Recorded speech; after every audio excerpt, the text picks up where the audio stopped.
Welcome back to Bite-Sized Philosophy.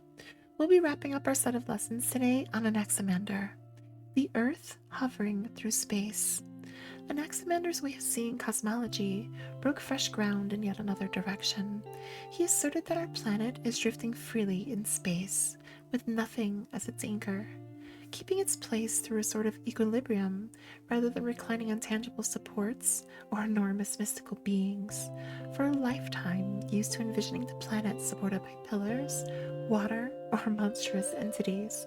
This was a wild theoretical bound, highlighting a self-sufficient natural order, replacing supernatural platforms with the concept that the Earth remains in its position due to the fact that no compulsion tugs it in any solitary direction over another.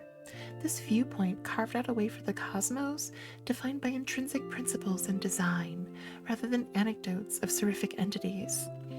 Anaximander's imagination of the planet hovering in space is a nudge that occasionally a new hypothesis can overcome established beliefs.